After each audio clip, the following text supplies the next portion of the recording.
امروز میخوام راجع به سریال وین اور لوز ساخته پیکسار با شما صحبت کنم.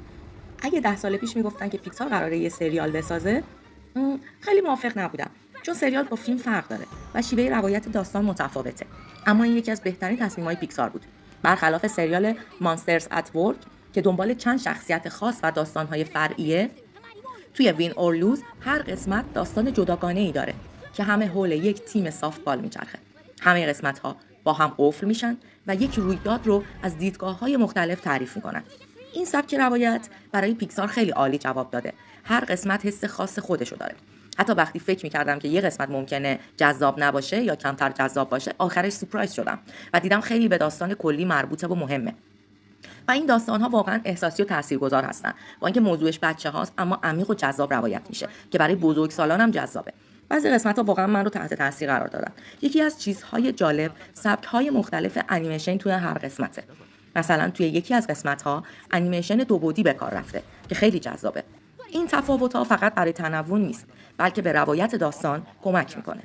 مثلا قسمت بلو انیمیشنی شبیه بازی ویدئویی داره که دوستیابی آنلاین رو نشون میده. توی قسمت استیل با انیمیشن دو بعدی دنیای خیالی شخصیت آیرا رو به تصویر میکشه. تصاویر بصری شخصیت‌ها و کشمکش‌های درونیشون رو به خوبی نمایش میده. مثلا توی قسمت اول لوری با اضطراب دست و پنجه نرم میکنه و یه موجود خیالی به نام سویتی نماد اضطرابشه. توی قسمت سوم راسبری نه تنها خیلی خنده‌دار بود، بلکه شخصیت اصلی رله به شکل بزرگسالی و جدی نشون داده میشد که این نشون میده چطور خودش رو در مواجهه با مشکلات خانوادگی مثل مسائل مالی میبینه. همزمان مادرش با تمام ضعفاش یک مادر قهرمان واقعیه که همه چیز رو برای دخترش فدا میکنه. این لحظات واقعا تاثیرگذار و قدرتمندن. شخصیت‌ها تو این سریال یادآور خیلی از ما در دوران مدرسه هستن. اگه این سریال رو ببینید، بخشی از کودکی‌های خودتون رو می‌بینید. یکی از داستان‌هایی که قرار بود توی این سریال باشه، درباره یک شخصیت ترنسکسوال بود. متاسفانه این خط داستانی کامل منتشر نشد. دلیل حذفش هم طبق گفته‌های رسمی این بود که چون مخاطب سریال خانواده و بچه‌ها هستن، برخی والدین ترجیح میدن درباره این موضوعات خودشون و در زمان مناسب صحبت کنن.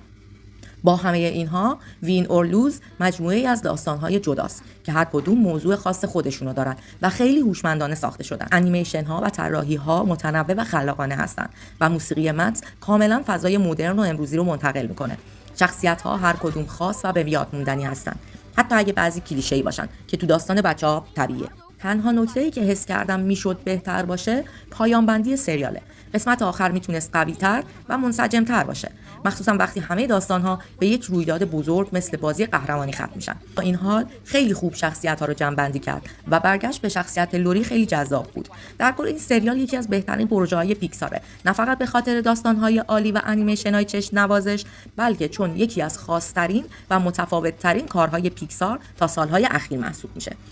امتیاز منتقدین به این انیمیشن 8 از 10 بوده، ولی امتیاز شخصی من به وین اور لوز 9 از 10.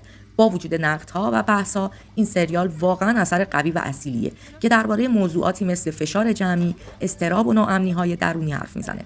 پیکسار دوباره ثابت کرد که هنوز هم یکی از بهترین‌های دنیای انیمیشنه و ارزش خلق داستان‌های تازه و واقعی رو میدونه.